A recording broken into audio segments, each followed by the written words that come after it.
The story begins when Jake Sully, along with the people of Pandora, forces the humans to return to Earth. Due to his loyalty and bravery, the tribe members make him their leader. On Pandora, Jake has 3 children, Ney'tiri, Lo'ak, and Ney'tiri. Along with them, 2 other children are seen playing. One is Grace's daughter, and the other is Colonel Miles' son. This child was too young to leave when the humans departed, so he remained on Pandora, though Jake's wife, Ney'tiri, does not like him at all. One night, while Jake and Ney'tiri are sleeping under the open sky, they see a bright star in the sky. Soon, they realize it's not a star but a spaceship built by humans, coming back to attack the planet once more. As the ship lands, it releases a barrage of explosives, setting the entire forest ablaze and killing many animals. Afterward, the spaceship doors open, and numerous humans emerge with machines. The people of Pandora do not attack them because they aren't prepared to face the humans. Ney'tiri, however, is devastated to see the forest burning and the animals dying. A year passes, and finally, the humans succeed in creating an avatar for the Colonel. As soon as he gains consciousness, he becomes uncontrollable. They use a video to help him remember his identity, explaining that he was killed some years ago. Several other avatars are also shown, who are now part of the Colonel's army. On the other hand, Jake and the people of Pandora attack a human ammunition train, looting their weapons.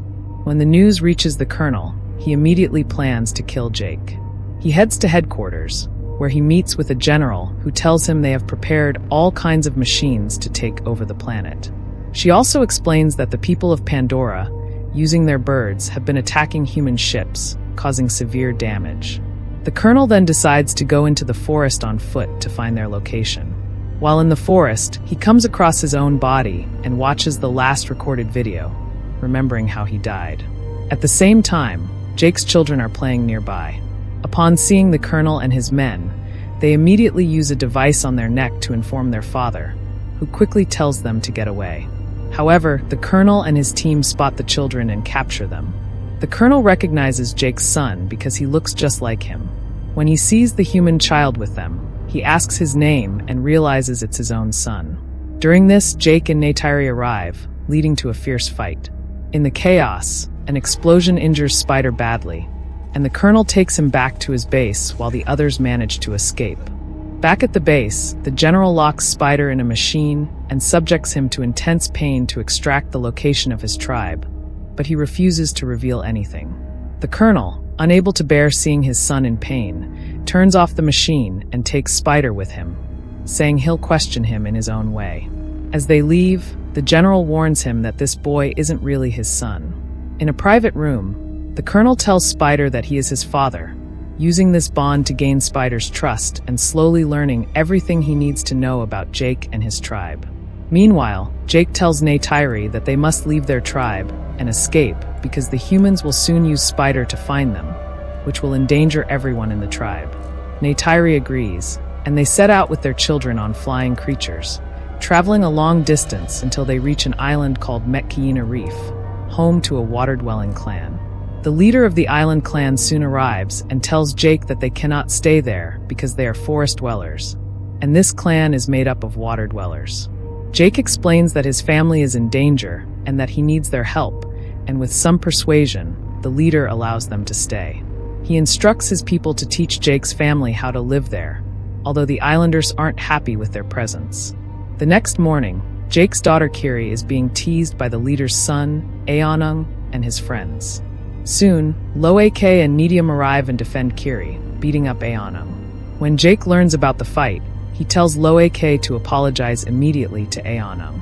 Lo'ak goes to the boys and apologizes, and they appear to accept it, though they secretly plan to teach him a lesson. They invite Lo'ak to join them on a hunting trip in the deep waters, and he agrees. Once they're deep in the water, the boys abandon Lo'ak near a monster and quickly swim away. Lo'ak, whose swimming speed is slower, cannot escape. Suddenly, a sea monster appears and begins attacking him. Fortunately, another much larger creature arrives and drives the smaller monster away. As Lo'ak starts losing his breath, he faints, but when he wakes up, he finds himself lying on top of the creature that saved him. He notices that the creature, called Payakan, is hurt, with a large thorn stuck in its fin. Loeke removes the thorn and Payakin, grateful, becomes friends with him. Afterward, Loeke leaves Payakin by the shore and returns safely. On the other hand, when the leader learns that his son left Loeke in the deep water near a monster to die, he decides to punish him. Just then, Loeke arrives and lies, saying that it was he who insisted on going into the deep ocean. Hearing this, the leader's son feels ashamed, as he had actually left Loeke to die. Afterward, they become good friends. Loeke also shares that a sea creature saved his life, but no one believes him. Meanwhile, Spider begins to trust his father, the Colonel, and teaches him everything about life on Pandora, even showing him how to tame and ride the flying creatures. During this time, the Colonel's team finds out about a ship that once saved Kiri's life. The Colonel, along with his team, seizes the ship and, with the crew's help, arrives at an island near Metkiina Reef. There, he starts asking about Jake's whereabouts, but the locals don't know anything. Enraged, the Colonel burns down their homes, which deeply disturbs Spider because these were just simple fishermen. Soon, the clan's leader arrives to inform Jake that humans have come dangerously close because of him. As they proceed, they notice a large group of Tulkun, sea creatures, in the ocean. The Colonel gives his team permission to hunt them. They corner and kill the Queen of the Tulkun and take her back to their ship, drilling into her head to extract a rare fluid that, when consumed, greatly extends human life and is worth millions of dollars. Soon after, the Water Clan discovers the body of their Tulkun queen. The leader's wife, Ronal, is devastated, weeping and filled with rage. She declares war against the humans, despite Jake's attempts to calm her. However, no one is willing to listen to him. Meanwhile, Loeke heads into the sea to warn Payakan, the Tulkun who saved him, about the humans. The other children from the clan follow him.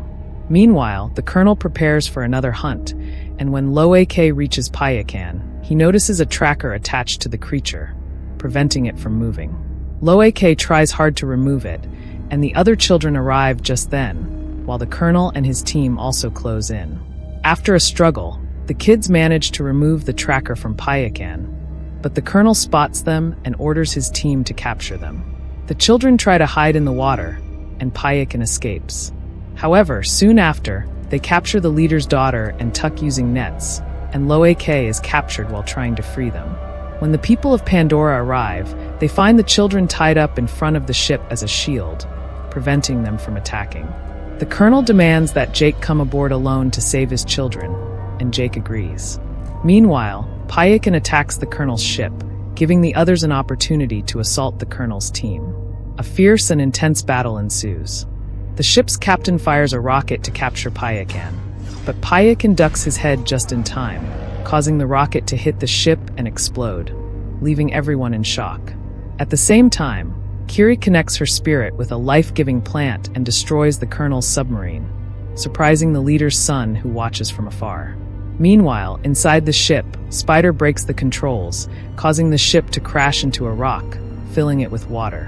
When the captain targets Payakan again, Payakan smartly wraps the rope around his head, jumps over the boat, and in a powerful jerk, rips off the captain's arm, killing him. With the captain dead, his crew stops firing. When Kiri reaches the surface, the Colonel spots her, grabs her, and ties her to the deck. Tuck and the leader's wife, Ronal, see this and board the ship to rescue her, but the Colonel captures Tuck as well. Elsewhere on the ship, while escaping, Ney'tiri is shot by the Colonel. The children manage to bring him to the surface, but he dies, leaving Ney'tiri devastated. She cries out in fury and mounts a flying creature to attack the ship, while Jake's youngest daughter is still held captive by the Colonel. Jake sneaks onto the ship and sets off an explosion, causing chaos. Ney'tiri arrives, fighting off many enemies, while Jake rescues Tuck. The Colonel then appears, holding a knife to Kiri's neck and threatening Jake, saying he wouldn't want to lose 2 children in one day. Jake drops his weapon, and Spider tries to stop his father. Ney'tiri, however, puts a knife to Spider's neck and demands the Colonel release Kiri. At first, the Colonel pretends not to care, but when Ney'tiri injures Spider, he immediately releases Kiri, declaring he will return to kill them all and that they will live in fear until then. Enraged, Jake attacks him. Meanwhile, as the ship fills with water, Tuck gets trapped inside. Ney'tiri dives in to save her, while Jake strangles the colonel. Thinking he's dead, Jake lets go, but he begins to drown. Loak, with Payakin's help, bravely rescues his father. Kiri sends glowing fish to light the way inside the ship, allowing everyone to escape, and Payakin takes them safely to shore. Spider, however, pulls the colonel to safety, but when asked to join him, Spider refuses and returns to his family. The tribe holds a ceremonial farewell for Ney'tiri, entrusting him to the gods. Jake and Ney'tiri ask permission from the leader to leave, but he invites them to stay, saying that their son now rests with the gods and that this tribe is now their home. The family reunites and remains on the island, ending the movie on this final scene.